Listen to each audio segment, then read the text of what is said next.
Yo everyone, Andrew here, bringing you another video review. And happy 4th of July to everyone! 4th of July, Independence Day, is my favorite holiday of them all. It's just above Thanksgiving. And it's one of the three holidays I respect the most: 4th of July, Memorial Day, and Veterans Day. Because those are the three most important holidays to us in the States. They are the holidays that I think you should respect the most. The Memorial Day and Veterans Day to give thanks for all those people that have given their lives for us. And 4th of July to kind of celebrate America, to celebrate our independence, everything that makes this country what it is. And I believe no matter where you're from, if you love where you're from, you should be a patriot for it. Whether it's in the U.S., Russia, Japan, Sweden, Brazil, Canada, it doesn't matter. If you love where you're from, you should be a patriot about it. And I love where I'm from, so I'm a patriot about it. So I'm so happy it's 4th of July. Sit back, relax, day off from work, celebrate everything that makes this country what it is. Friends, food, family, that kind of stuff. But we're not here to talk about the 4th of July. No, no, no, no, no, no, no. Today we are going to talk about comic books. And of course, we are going to talk about my comic book pull list for the week, as well as news, updates, questions and answers, which is a lot of questions and answers because I have to make up for 2 weeks. In addition to that, in my previous video, I talked about what comics I want to pull and what comics I asked you guys I should add. Basically, I'm trying to trim the fat off my comic pull list. You know, money gets tight after a while, and you really need to be conscientious of how much money you spend on stuff. So, what I've decided to do is take at least 4 titles off of my comic pull list, weeding it down a bit, and add at least one to kind of, balance it out. So, I asked you guys, 1, which comics should I drop, and 2, which comics I should add. And I've said no matter what, one of the comments that you guys suggest I will add. It doesn't matter what it is, I will take one of your suggestions and add it to my pull list. I won't pull something out of my ass and do like the Sonic comic that no one suggested. But the only rule is that I would not drop any of the Batman titles, and I would not drop any of the major Justice League titles. So, with that said, many of you still suggested me to drop Catwoman. As bad as Catwoman has been, it's still a Batman title, so I'm still going to read it. But I will tell you in the beginning of my reviews what 4 titles I have dropped and what 1 title I have added that you guys have suggested. And I actually have an issue of it for this week to read. Or not read, but to review for you. So the 4 titles I have dropped are 1, Fantastic Four, because it just kind of got boring. 2, is Anime Con Girls, which, to be honest, I only really picked up because it was something different. It's okay, but okay is just that. Just okay. And lastly, Green Lantern Corps and Green Lantern New Guardians, which I feel are just a tad bit redundant on the grand scheme of things of Green Lantern. I mean, Red Lanterns, LaFreeze's Orange Lantern book, they feel different from the main Green Lantern title. So I'm going to keep those, and I do have a soft spot for Red Lanterns because, I don't know, it's my guilty pleasure. That doesn't mean I won't be picking up Green Lantern or Green Lantern Corps sometime in the future. It's just right now I'm going to hold off because, again, money. But I did pick one of the titles that you guys suggested to me to add to my pull list. Now, I may add more in the future. I don't know. We'll see. As of right now, there's one thing that tickled my fancy a little that I wanted to add, so I added it, and it will be the last review of today. But enough about that. We will start where we always start, with a little bit of Batman in our life, with Detective Comics issue number 22. Little slip there. Now, Detective Comics issue number 22 starts a brand new story arc for Batman, where he deals with the Wrath. Now, the Wrath is a villain that is basically the same kind of upbringing for Batman, only instead of the life of crime taking away his family, it's a life of law and police that took away his family. So, parallel to Bruce, he kind of built up his fortune, trained his skills, and became a master at what he does, but he's just evil. And for those of you that don't know, this isn't some random character that Layman is pulling out of his ass. This is actually a reinterpretation and modernization of a character that showed up back in the Bronze Age of Batman comics. You can actually read his original stories in the Batman Confidential, Batman the Wraith. Oh, Wrath. Which actually shows not only the original story, but it also has in it a new story which deals with Nightwing in the Wrath. So, something I recommend picking up because it's a good read. But in saying that, this issue right here, 22, brings that character back into the new 52 and revitalizes him and basically keeps everything the same, just updates the story a little. And boy, was it updated well. Um, Good, bad, whether or not you should get it. Good. Fabok, is that how you say his name? Jason Fabok? I hope. His art was, I think, top notch in this issue, and he's been on Detective Comics for a while, but in particular, this issue, it just stood out really well, especially the opening pages with Batman fighting cops. Yeah, it happens sometimes. But I really do like the redesigns on the Wrath, and I do love just overall how the panels were set up. The dialogue was really great, and the slow introduction of the character was very well handled. I hope this is a 4 to 5 story issue arc, or 4 or 5 issue story arc, not story issue arc, because this was fantastic. 5 out of 5 really is starting off a new story arc and starting it off good. So pick it up. And we'll move that right there. Moving on to Batman Inc. issue number 12. Shit just got real again for the 12th time in this series.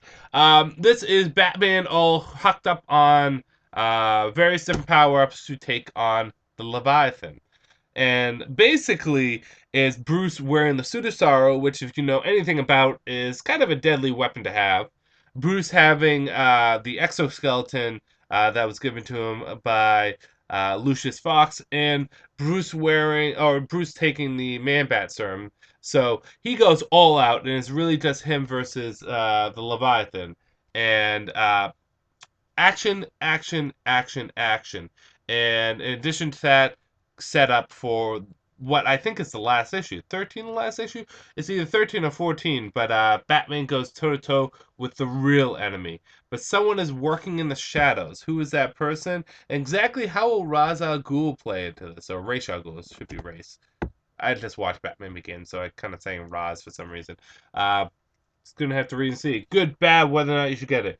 Good, I think it's a satisfying conclusion to one aspect of the story. A lot of good action. Dialogue was very well played, and I'm generally intrigued on who the mystery character is that Nightwing, Red Robin, and Wingman have been dealing with. The art was very well handled, and the reveal of what's under the Leviathan's mask was kind of creepy, but again, very well handled. And the ending was, how should I say? It's excellent setup. Excellent setup for the last issue. Bad, I can't really think of any, other than the fact that I just want more. Batman Incorporated has been kind of an up and down series for me as of, you know, the past 12 issues. But this issue was very well handled. 5 out of 5. Moving on to Batwing issue number 22. It is Batwing versus yeah, I forget what the insectoid group is called. Basically, this insectoid group is after Batwing's father, with his Lucius Fox. So Batwing goes all out to try to protect his family. However, he may not be totally successful. So he has to go out with Batman to rescue his father. And what lays in wait for these two? Just gonna have to read and see. Good, bad, whether or not you should get it. Good. Art was very nicely done, and the action was well paced and handled very nicely. Dialogue was good, and I think the utilization of Batman in this was very well too. I like how Batman's a consistent mentor character for Luke in this, but at the same time, he's not overbearing. He's not. It's not Batman and Batwing. It's Batwing. The costume constantly changes and gets tweaked and looks good each time. And Luke Fox is quickly growing to be one of the, I think, a great candidate for Batwing. He really does work well. Bad. Wow, it must be the week for Batman because this is also a 5 out of 5. Really good issue. And it's, I think, the best issue of Batwing that we've had so far. So jump on it. On to Iron Man, issue number 12, continuing the secret origin of Tony Stark. So for those of you that don't know, there's this robot right here whose name, I forget, it's like 435 something, whatever, some digits. And basically, he offers to save Tony Stark as a baby in the womb if Tony's father helps him out. Basically, to rout out some gray aliens. So, of course, Mr. Stark helps out. And the basic of this issue is that what this secret origin has meaning for Tony and exactly what this alien has planned, or not alien, but android robot has planned for Tony as of now, which leads into kind of a good cliffhanger. Good, bad, whether or not you should get it. Good is the alien robot thingamajiggy. And I really wish I remembered his name. Because it's only a number. It's like 45 something something. 451. There you go. 451. I like him as a antagonist. He's an interesting antagonist. Classic kind of silverish, Bronze Age-ish look. Really works well for the comic. The art was well handled, and the comic was well paced. The dialogue was good, and I like Tony in this series. I think I think on a whole, there's a good voice for Tony in this comic. Bad. I think it's silly that this is the secret origin for Tony Stark, and it's a little lame. But it's weird that aliens would visit the Earth and help out with Mr. Stark, Tony's father, and all that kind of stuff. It just seems a little off. Besides that, I think the good outweigh the bad in this issue, because despite the concept and how ludicrous I think the story kind of is, it still has a lot of merit because it's well handled. So I will give this a 3.5 out of 5. Um, Iron Man's not a bad comic. It's a slow burn kind of comic. Next is moving on to a new comic, Trinity of Sin Pandora. So this is the gal who has been basically throughout the New 52 and caused the New 52. And this issue basically recaps and gives us her origin, where she's from, who she is, what she did, and exactly why she's cursed. It takes little snippets from other comics that have, like the Free Comic Book Day issue number 1 DCU, or the Justice League issue that she made appearances. I think it's the one where Shazam died. Sorry, I have allergies right now. Not allergies, but a stuffiness. And it gives basically her origin. Good. Very well done telling of Pandora's origin. Great introduction of the character. If you know nothing about her in the New 52, it doesn't matter, you get it right here. The art was very well handled, in Pandora as a character I find very likable, and I think she could become a very strong female character in the New 52. Bad? The only bad I can say is Pandora was responsible for the New 52 and kind of um, suggesting Flash to alter things, but she doesn't come off as that powerful in this. She's still incredibly powerful, but just not as powerful as she did at Flashpoint and afterwards a little bit. Putting that aside, I am very excited for Pandora, and it's a comic that I will definitely continue to read. Four out of 5. Again, sorry, stuffiness. Moving on, Swamp Thing, issue number 22. So this is kicking off a news story arc, which involves John Constantine. There's this guy.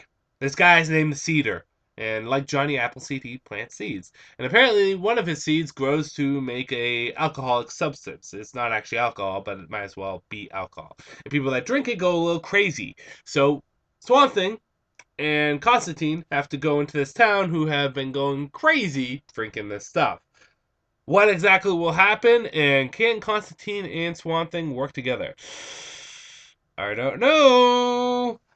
Good, bad, whether or not you should get it.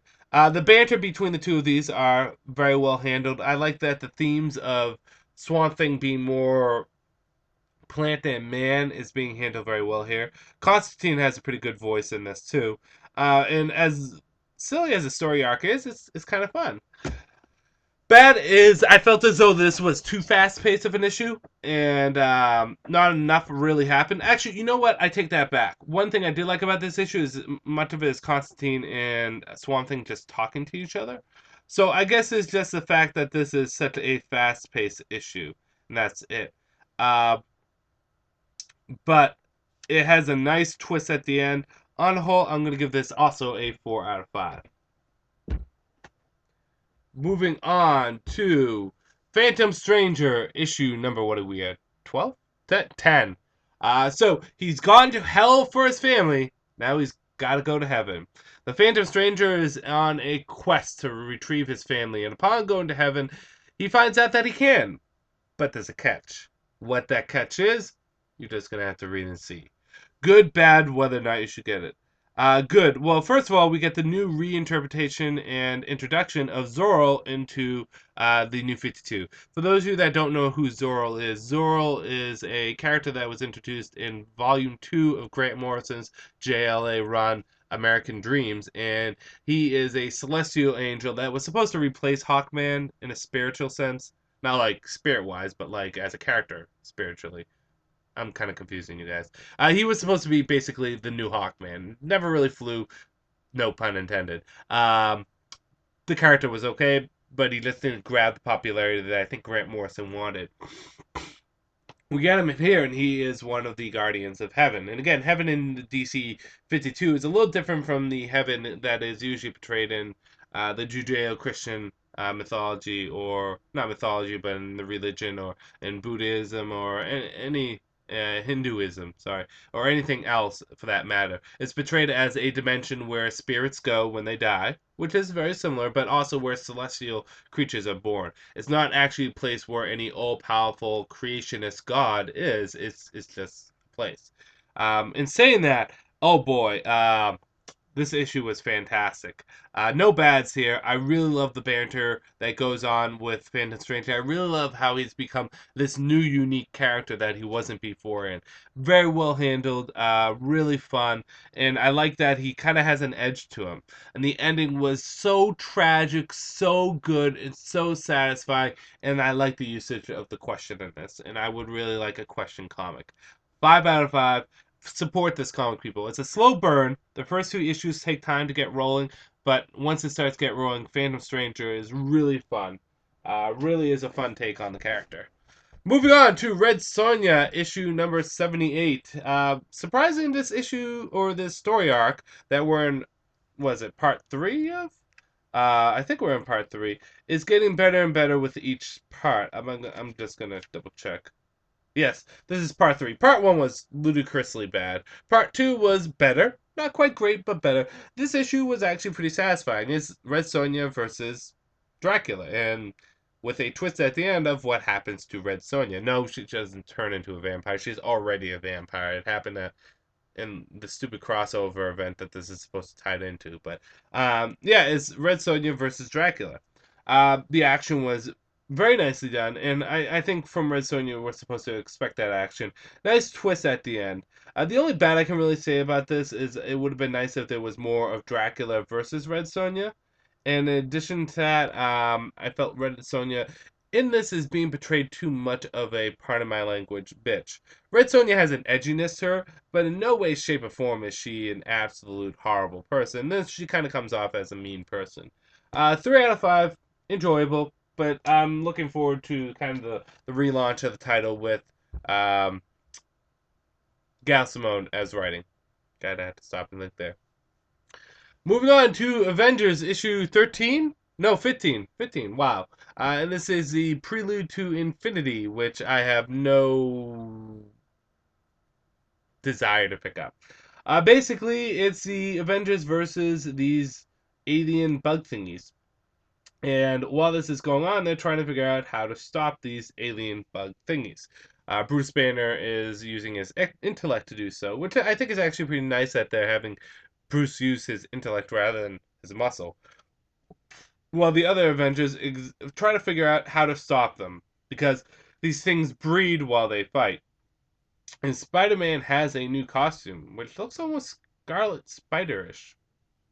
Must something must happen in Superior Spider-Man. I don't read it, but so that's the basic gist.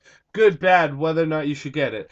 Good is I do like the action in this. I do like the tenseness that comes from this. I do like the usage of Bruce Banner in this. He doesn't feel like he has to be the Hulk. He just is Bruce Banner. So I do like that. The art is good, and there's some nice moments in this. Bad is, the Avengers have been through tons and tons of threats.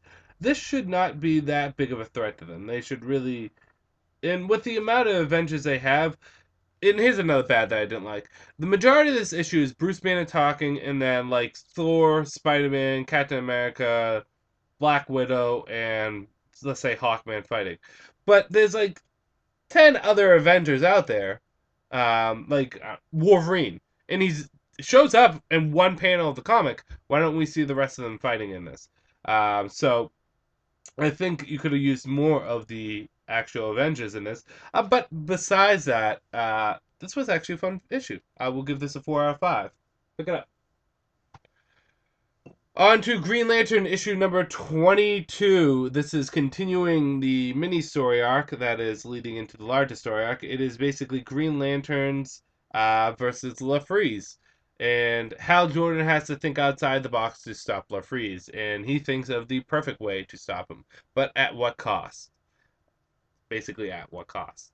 And a villain arises out of this too. Kind of. Gonna have to read it. A prisoner gets a special power. How about that? Good, bad, whether or not you should get it. I really do like the art on this, and I really do feel as though this has a good pacing and a good tone to it, with all the characters kind of having a good voice in there. This is obviously a smaller story arc to the grander picture, and I do love how Hal does his magic in this, especially how he takes care of LaFreeze.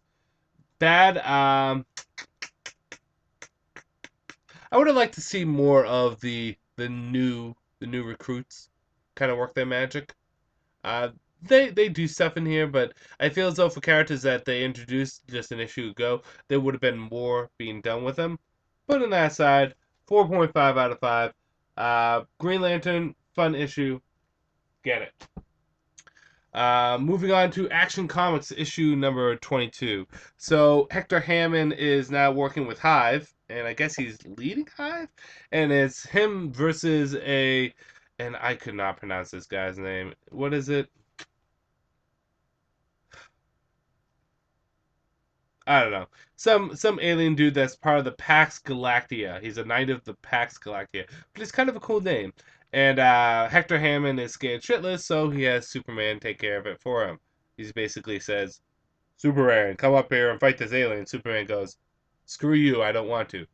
The world's at stake. Fine, I'll go up." Um, Good, bad, whether I know it's just that. Good, bad, whether or not you should get it. Good. The art was very nice in this, and I do like the usage of Hector Hammond. I like how he's kind of being used in the New 52 in a new light, and I actually liked Cat Grant in this too. And the new guy in the PAX Galactica, or the Galactica PAX, is it? What did I just say? Oh, the guy is Maximus Cranius.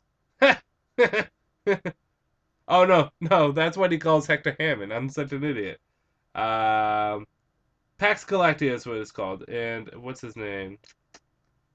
I don't know, but Maximus Cranius. That's kind of funny. I must have missed that when I first read this. I was I had a rough day when I was reading my comics yesterday, so I was kind of dozing off at one point. Um, Bad is one. This is taking place after the current story arc in Superman, so it feels a little disjointed. Two is Superman kind of is a hothead in this also, so I'm gonna give this a 3.5 out of 5. Enjoyable, fun. I like what's happening in this comic. I just think it needs to be, the edges need to be smoothed a bit. Green Arrow number 22. So Green Arrow's had his vision in the previous issue, and in his vision he saw three dragons. So he tries to go and save the first dragon because apparently these dragons will lead him to Komodo. And the dragons are more or less a figurativeness. They represent people. And he finds one of the dragons, but he finds a chilling thing about his past. Not so much his past, but actually, really, his future. Finds out that he may not be alone in this world. Maybe there may be another queen out there. In addition to that, we get the new 52's Count Vertigo, which I was hesitant at first about, but you know what? Count Vertigo was kind of lame to begin with, so this new interpretation, I will go with. The only thing I don't like is the stupid little twirly tattoo, but besides that, I'm digging it. Which brings me into the good, the bad, and whether or not you should get it. The good is I dig the new Count Vertigo. I thought the art in this, Sorrentino, its art is top notch in this comic. I love it. I liked how Green Arrow kind of took care of Count Vertigo, and I also like the dialogue, and the pacing. Bad. Oh, and the cliffhanger at the end was nice. Bad is if the only bad is this. Not the only bad, but one of the bad is that Count Vertigo was taken down a little too easy. I like how he was taken down. He was just taken down a little too quickly.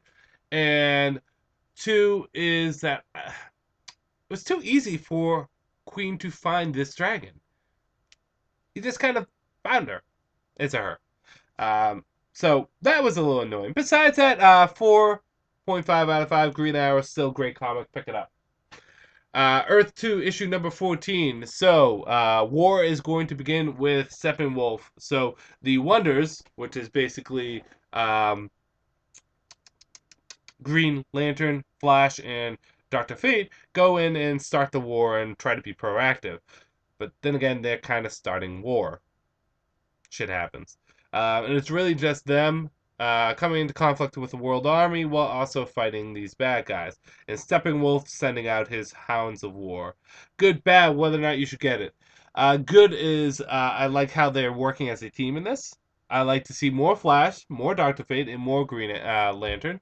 There was an introduction of the Red Arrow in this, and I like the conflict that came in with the World's Army. They're basically saying, you idiots, we had everything planned. We don't need you to jump in there. Oh, and by the way, Mr. Terrific makes his return, which is terrific. Bad, I really didn't feel anything when the Hounds of War showed up. I don't know who they are. Or the Hunger Dogs of Steppenwolf. I don't know who they are. Maybe they're reinterpretation of apocalyptic characters or fourth world characters. I don't know. But I just wasn't loving them. Um, and it would have been nice to see, Hawk Girl be on part of the team too, and more of maybe have another Wonder show up. I don't know. But besides that, it was a good issue. I will give this a 3.5 out of 5. And finally, to the comic that I'm going to now be picking up. Out of the suggestions you guys gave me, this is the one that seemed most appealing and seemed most different from what I'm normally reading. I am going to now pick up The Wake by Scott Snyder. This is issue 1. I know issue 2 came out. I have it on order right now. It wasn't at my comic store. Basically, The Wake is... I don't know how to describe it. So there's this Marine specialist, Dr. Archer, and something's going on. There's this secret organization which is called, and allow me to get it up. I forget what the secret organization is, but it basically they need her because they found something, and they send like a little audio clip, and they think that she's heard it before, and so they kind of use leverage to get her to work for them. And they find something, and boy, does this thing seem very Cthulhu-ish. It's a mystery what this thing is. I know I'm doing a bad job at kind of reviewing it, but this is the first issue. It's kind of set up. This thing looks very marine monstrous, and they need to figure out exactly what it is and where it came from, and there's obviously going to be consequences that come from this. What I love about this is something different. It's something I never really... I don't know where it's going and what's coming out of it. I thought the dialogue was good. and I love the art in this too. I thought the art was handled very well. I'm thoroughly enjoying the Wake. I'm going to give this a 5 out of 5. Issue number 1 was fun. There's no complaints with it. It's again something different, and it's going to be a 10 issue series. So I'm really looking forward to seeing where it goes. I need to get issue 2 though, and then issue 3 comes out in a month. So I will be picking up the Wake. Now that doesn't mean that there won't be something else I might add later, but as of right now, this is what I'm going with. Um, kind of kind of an odd review because I don't know if I described it that well, but basically it's a big mystery story. That's what it is. On to stuff updates. Also on my comic pull list, I had 3 figures kind of. First is I had the Vibe Flash shoe pack, which I picked up, and even though I already have the Flash, I wanted to get Vibe because I like Vibe in the New 52. He's actually one of the characters that I feel as though had a good service. Has been updated and reinterpreted well in the New 52, and then I also got the Martian Manhunter figure. So I'm actually going to open these up now because I haven't had a chance to look at them. And I think out of the two, Martian Manhunter's the figure I'm probably was most excited for. Because, Martian Manhunter has always been equated with the Justice League, and although he's not a founding member of the core Justice League, he might as well be the leader of the Justice League of America, because he pretty much is. Him and Steve Trevor. But one of the reasons, in addition to the fact that it's Martian Manhunter, that I'm happy these figures are coming out, is because the Justice League base figures have been some of my favorite figures of the of my collection. I mean, the New 52 Justice League Batman is my favorite Batman figure. I really like the Green Lantern, the Aquaman, the Flash, the Cyborg. Wonder Woman, she needs a different hairstyle, but there's a Trinity 3 back coming out with her with a different headstyle, which is, I think, supposed to be the original headstyle. So I'm looking forward to that. When that comes out, I'm sure that will become one of my favorite Wonder Woman figures. And the Superman figure looks good. All of them, all the core Justice League Jim Lee based New 52 figures have been really good looking. So I've really have enjoyed them. And the figures coming out now, the next wave, which is the Justice League of America, are going to be based off of. I don't know if it doesn't really look like Jim Lee's art. It looks more like David Finch's art. So here is the Martian Manhunter in his New 52 glory, which I do like the New 52 costume a lot more than the previous one. I really do like the head sculpt. Instantaneously stands out, and the arms look really badass. This figure stands out nice. And if you don't know, what I have here is I have my bookshelf, and I'll show you sometime. On the top of it's Batman, and then underneath is Wonder Woman, Cyborg, Superman, Flash, Green Lantern, Aquaman, and then underneath that is where I'm putting the Justice League of America. So you have the core 7 of the Justice League, and then the Justice League of America. Thing has pretty decent articulation too. Look at that freaking arm! Holy crap! Someone's been working out. Martian Manhunter in the New 52 has really kind of become. They powered him up a lot more. Not to say he wasn't already powerful. He was already a powerful, very powerful threat, but now he's just. They're making him into badass man. So, should be interesting to see what happens to him with Trinity War. Because his opponent is Superman. And if anyone one-on-one can take on Superman, it'd probably be him. Which is interesting that they have the setup. And I don't know if anyone else has kind of thought of this or looked at it or given it consideration.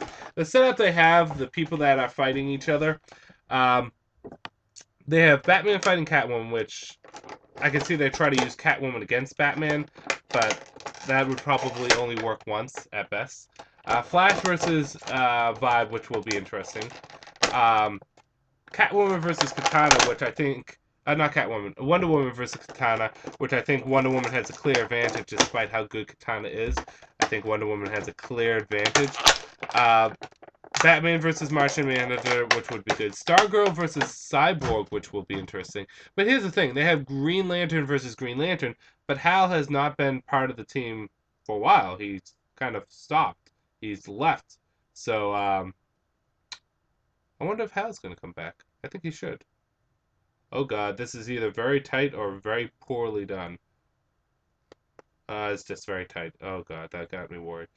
So the Flash figure is basically the Flash figure again. So I don't know what I'm going to do with this extra Flash. I'm going to do something with it. We'll see. Who knows?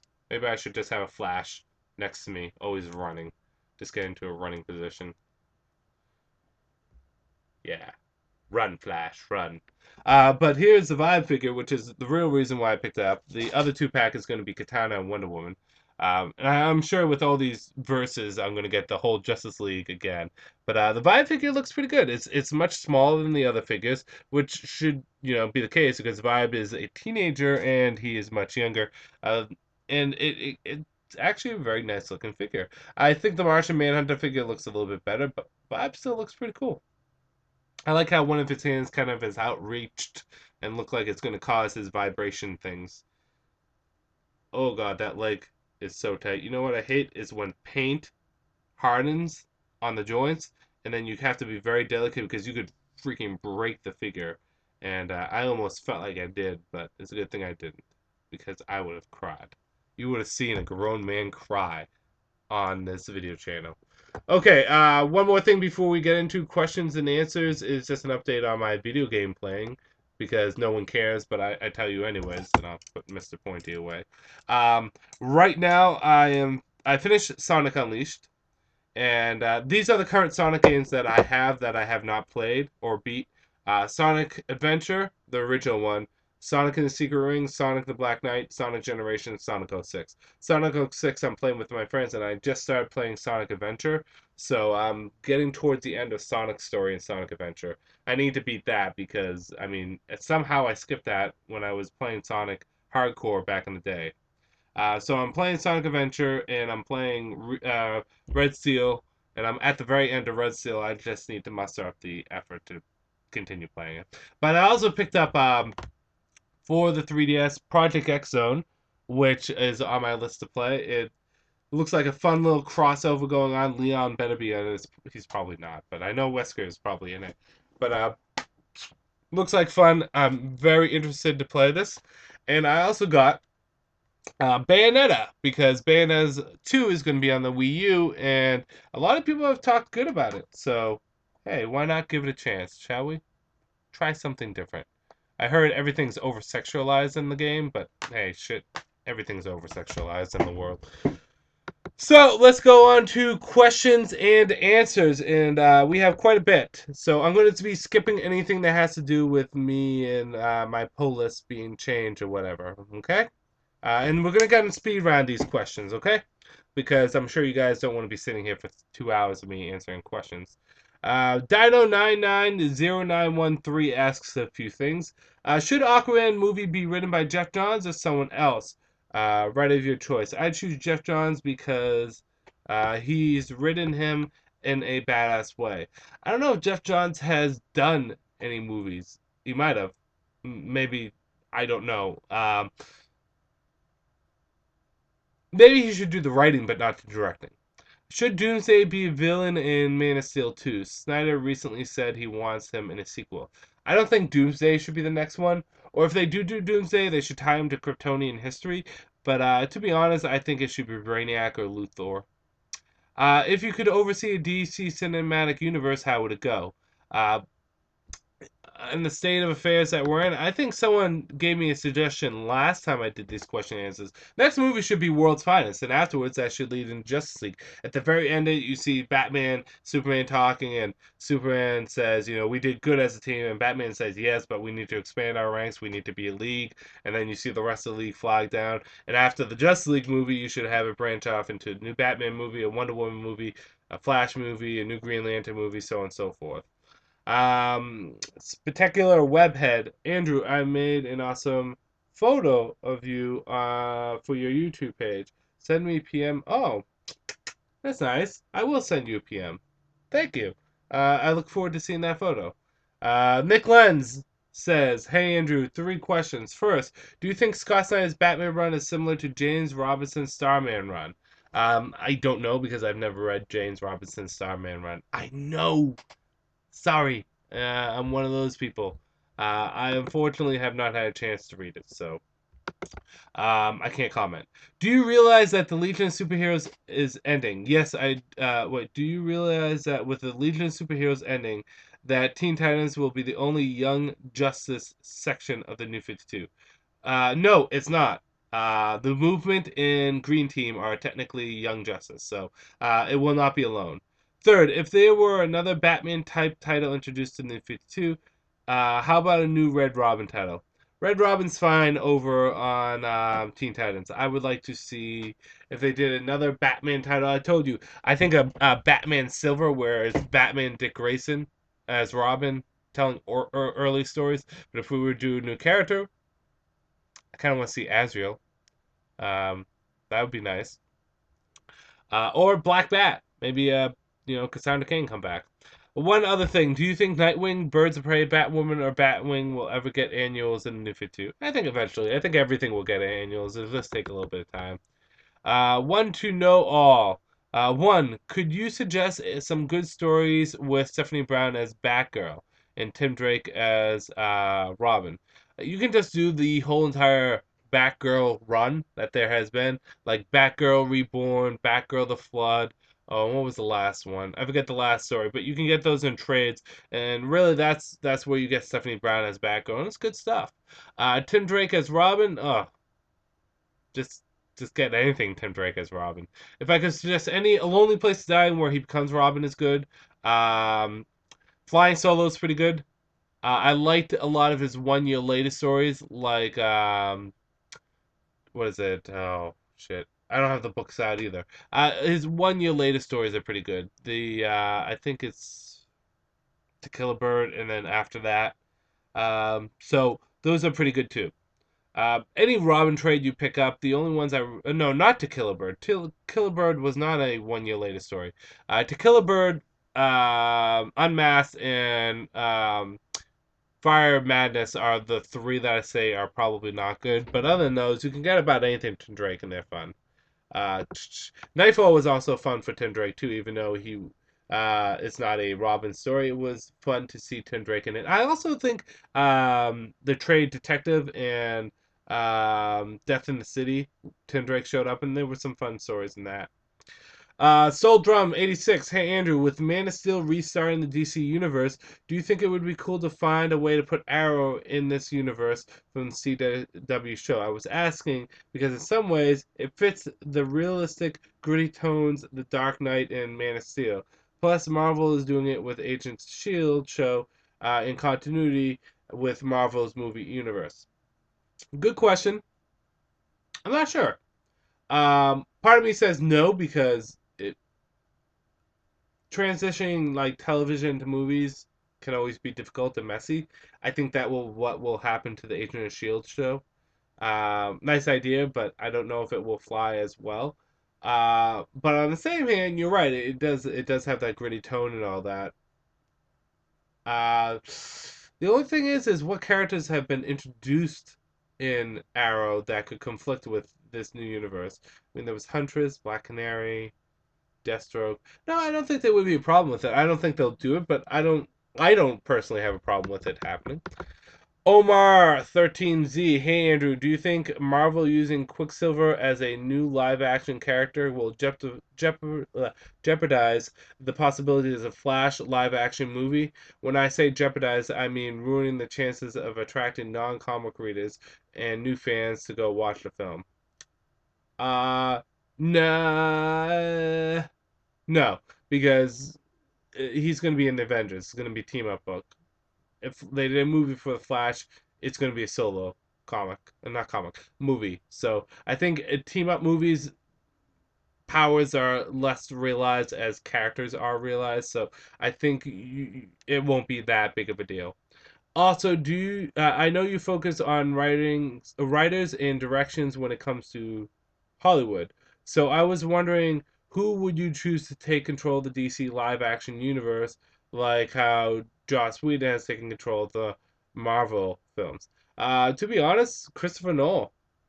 Why not? He's done a good job with Batman. He's what producer? What's the producer of Man of Steel? Why not have him there? Christopher Nolan, right there. Felipe199991. Hey, Andrew, 3 questions this time. One, is the Marvel now is the same as the New 52 in terms of reboot? Because I kind of like to get into Marvel comics as well, but continuity to me as a new reader is a problem. I know it's not like the New 52. It is not a reboot of any sorts. It's just a renumbering. It's a good jumping on point, but continuity is still very heavy, so it can be intimidating if you're a new reader. Two, is Poison Ivy dying from the events that happened in Birds of Prey, or that doesn't apply to the rest of the other comics? Poison Ivy is not dying anymore. I think they found a solution to that. It was just forgotten, but she's not dying anymore. Three, did Martian Manhunter mention on Justice League while on Stormwatch, or uh, Starling being one of the recruits of Suicide Squad on Suicide Squad Zero Forgotten? Okay, let me reread that. Did Martian Manhunter mention on Justice League while on Stormwatch? I think in issue number 1, Stormwatch mentioned him working with the Justice League in some sort. If that's what you're asking. Or Starling being a recruit of the Suicide Squad on issue 0, Suicide Squad Forgotten. I don't remember her being mentioned in issue 0. I'm a little confused on exactly what you're asking, but I don't remember her being mentioned in issue 0. Maybe it's me. Oh, Lester. Let's see. Lester, you have a couple questions, so let's go. Hey, Andrew. Lester here. Just waiting to watch Man of Steel tonight. Several things. I don't mind you doing a full video on the Justice League TV Bruce Timm series. In fact, please do. Two, I had Animal Crossing for GameCube and DS. On DS, played it the most with friends, so I got the game for 3DS. Give it a try, and when you do, please share your friend code with us. Maybe even let's see, show. Three, my Justice League DVD collection is so messed up from so many viewings that I need to buy it again. Uh, the thing is that WB hasn't released Unlimited or BR. What's BR? Batman? Batman. I don't know what BR is. So I don't know what to do. Get the first 2 seasons of BR or the rest on DVD. Wait till Unlimited or the entire series gets released on BR. What's BR? Or just go the collection on DVD. What do you suggest? I wish I knew what BR was. Am I missing something? Is that an abbreviation for something? BR. Please, explain to me what BR is because I'm a little confused. Four, have you ever been to my country of Puerto Rico? If don't, give it a try. It's really beautiful with lots to see. I have not been to Puerto Rico. My father has, but I have not. Maybe even drive by the former George Perez house, or at least visit his city.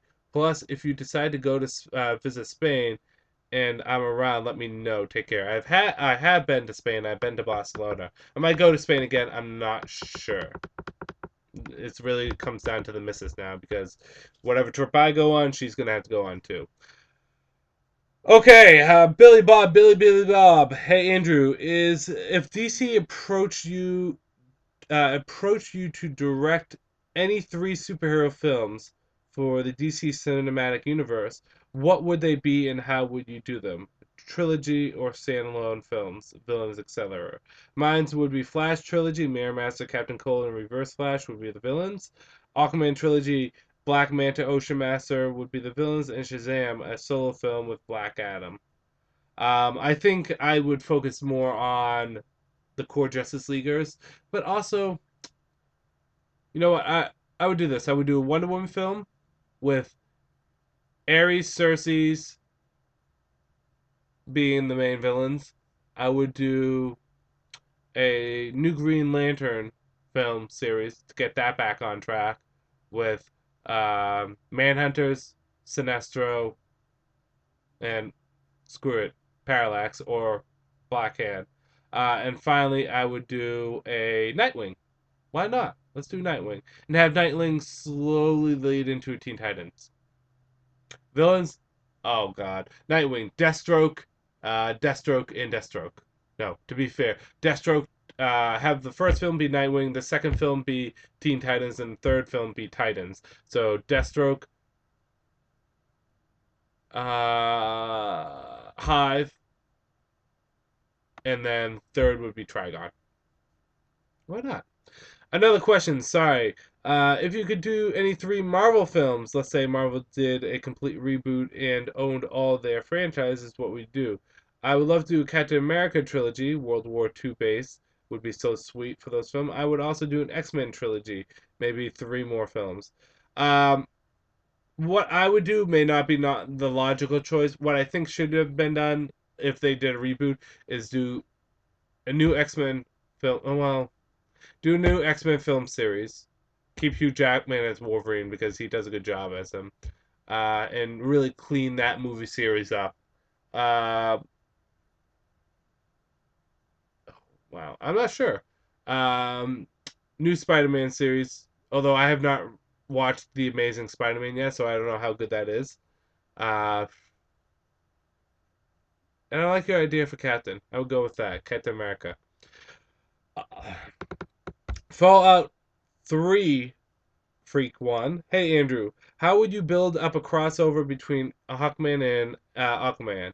By the way of instead, by the way, instead of Fallout 3 Freak One, it would be easier if you just called me Michael. Okay, Michael.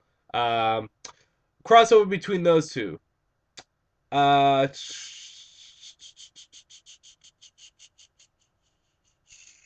I mean, they could fight in Justice League versus Justice League. They could do that. Why not?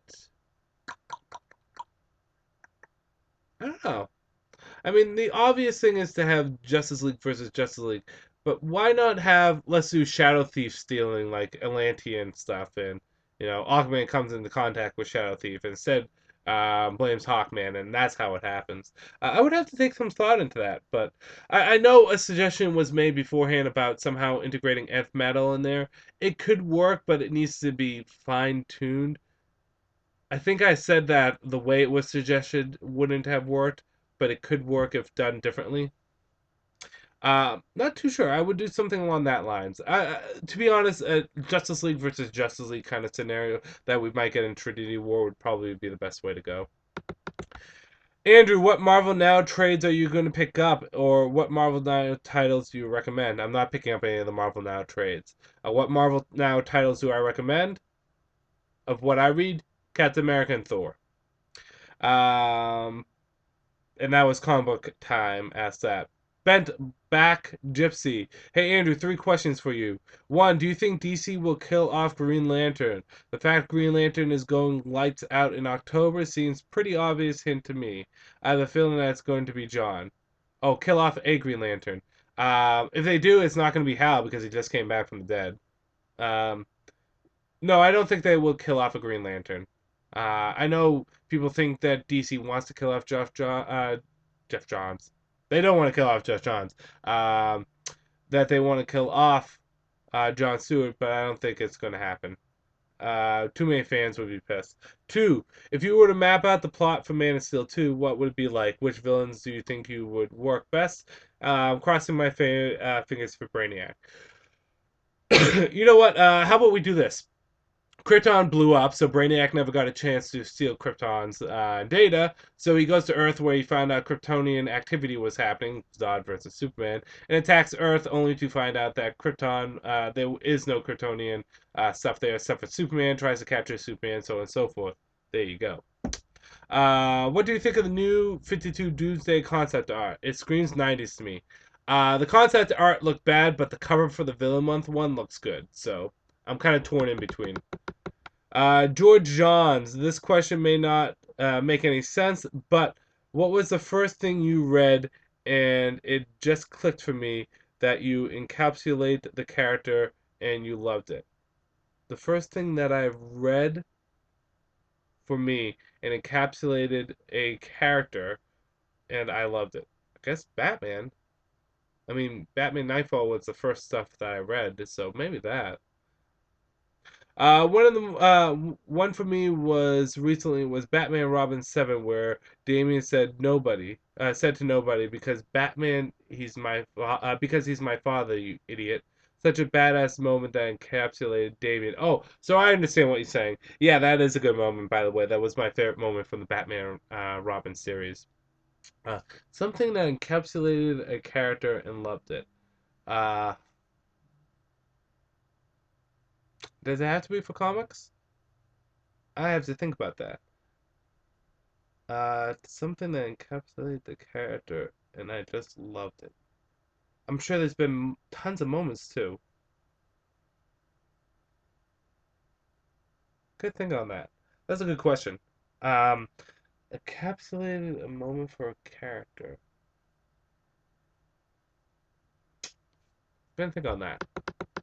Also Tunga. Hey Andrew, what do you believe? Hey Andrew, what do you believe it will happen in the next movie for Man of Steel? Do you think the next villain? A lot of Man of Steel questions.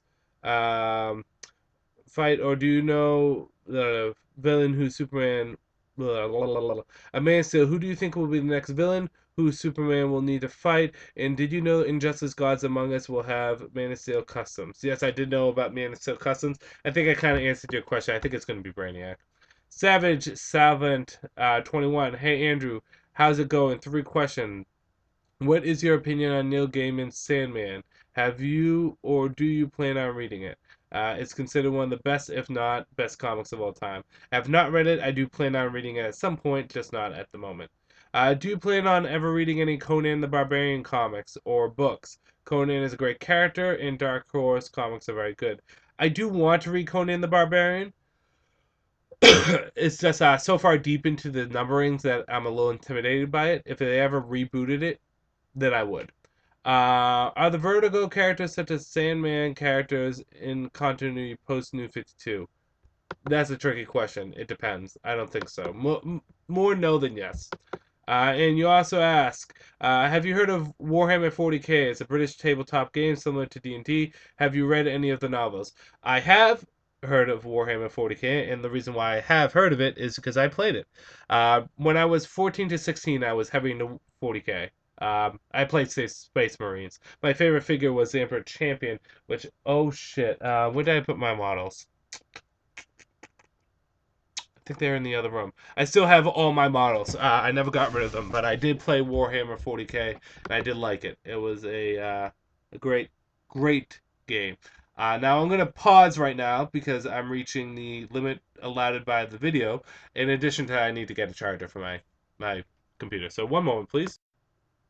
I hope you don't mind, but I got some lunch also. So, got some white cheddar mac and cheese, which I put more cheese on. So as you guys know, I love cheese. Mmm. Mm mm mm mm mm. Moving on. Blue Lantern of 2814. Villain month seems like it's going to be intense, but I'm a little upset because there's a lot of issues coming out for that month and a lot of money. Yeah, that's true. There will be a lot of money that is going to be spent with like 3 issues. I just don't like the point idea. Never liked it with Marvel. I don't like DC's doing the point whatever, like the 1.1 or 23.1 or whatever. Okay, Eric Simmons. Top 3 character redesigns of the New 52. You're talking costume wise? Because I love all the Justice League costumes. Although it's very subtle, Batman's redesign was very nice. Um, Redesigns. Wonder Woman's was very well handled too. But again, those are more subtle redesigns. If we're talking about drastic ones, top 3, Deathstrokes was very well handled. Cyborgs. Cyborg looks a lot more badass. Not to say he didn't look badass before, but very nicely badassness. Uh, Top 3. That's a toughie. And Red Hood. Oh, yeah, Red Hood. Favorite Green Lantern story? Probably Blackest Night, even though it's not technically a Green Lantern story. It's a Green Lantern story. If you could create a hero, what would his powers be? In a fictional superhero universe like DC, I would want to do something that no one has ever done before. Um, I would like to have a hero have the spell Prestidigitation basically always on. If you don't know what Prestidigitation does, it allows you to do minor illusions. So, for example, the hero can make dirt taste like filet mignon. That is an awesome spell. Well, not spell. Well, it is an awesome spell, but imagine if you had a power like that. Like, you could make a ugly person look beautiful, or a beautiful person look ugly. And do stuff like that, and just really screw with people's heads. Imagine if like you gotta like eat like bugs to survive. You can be like, okay, that's fine. Um, this is chicken Caesar salad cockroach.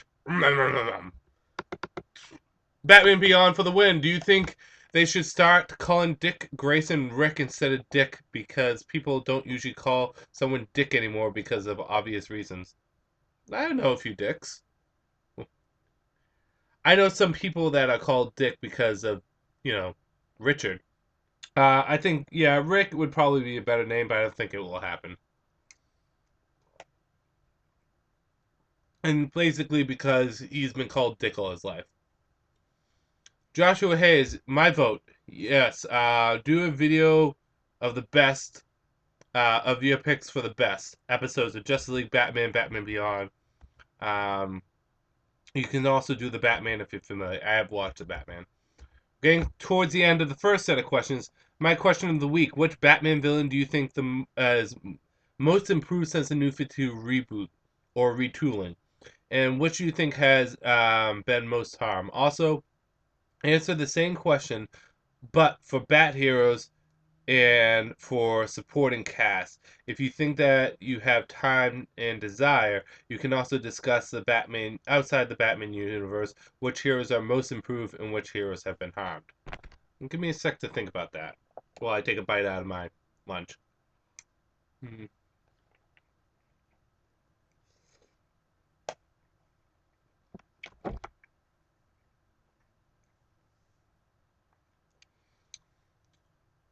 The Bat villain most improved is Penguin. Penguin is perfect for what the Penguin needs to be right now. Plain, flat, and simple. Um, the Bat villain that has been not improved. I think Poison Ivy's gone in the wrong direction. Not only cosmetically, but just overall, the character feels as though she hasn't evolved. She's taken steps back. Bat Heroes, Red Hood has made an improvement. Um, Tim Drake has kind of just stayed there, so I don't think any of the bad characters have done anything bad, but Tim Drake has been the least changed out of the bunch. Outside the Batman universe, most improved villain, pound for pound.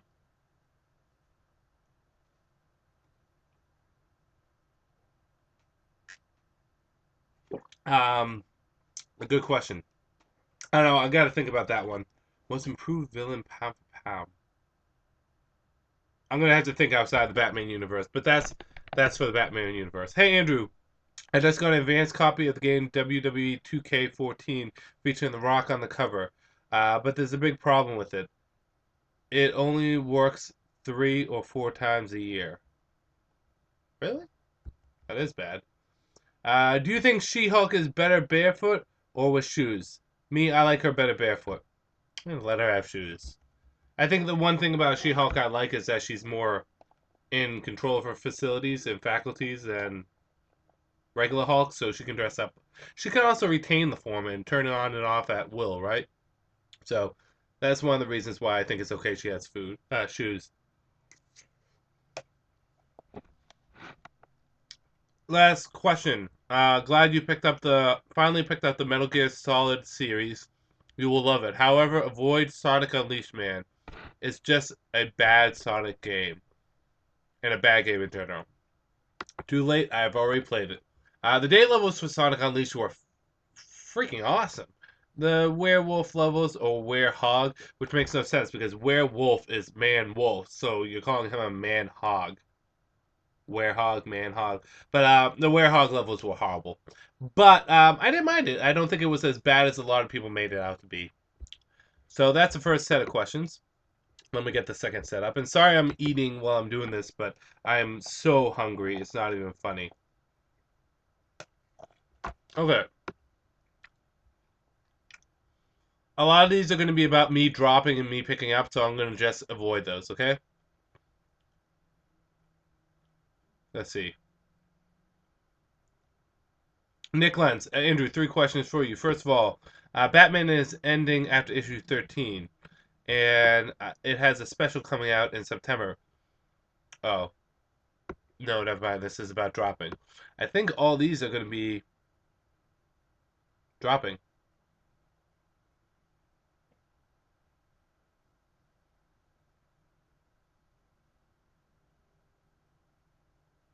Let me see.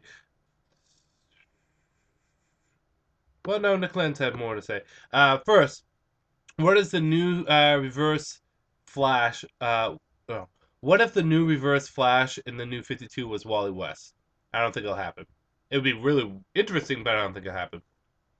What do you think if Spoiler was reintroduced in the New 52 and put on the Teen Titans? Hey, if it gets a spoiler, I have no problem with it. Second, do you think Batman might ask Calvin Rose to join Batman Inc.? No, because he's part of the Court of the Owls. Third, did you know that one of your subscribers is a guy named Sly Cooper 88? He has a video series called Lesser Known but Awesome Characters where he reviews the history of lesser known heroes, comic books. One of the things that I've been watching is your older videos on various DC comic graphic novels and characters and timelines. Might I suggest that when you do a new Batman timeline, you do a pre-New 52 and a current New 52 timeline? I can do that. That's what I was originally planning on doing. Um, dropping. I say drop.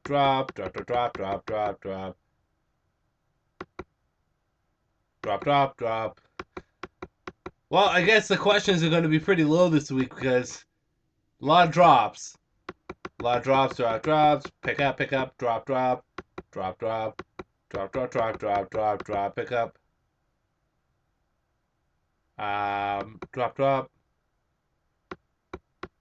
Drop. A lot of people want a Saga and Hawkeye.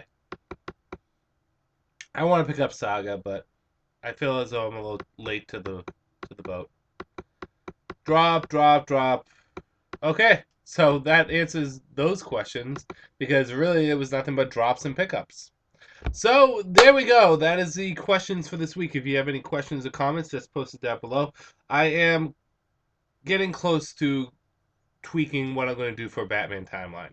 It's still kind of tough because I need to map out the new 52 a little bit more, but we'll get that set at some point. But yes, those are the questions, comments, questions, answers, questions for the week. If you have anything that you want to say, just post in the video and I will respond to it as always. Sorry for the delay between the 2 weeks when it comes down to the questions, but it looks like it really didn't much matter because most of them were droppings. Ha! Droppings. I'm going to end this video here. This is Andrew saying peace out for now.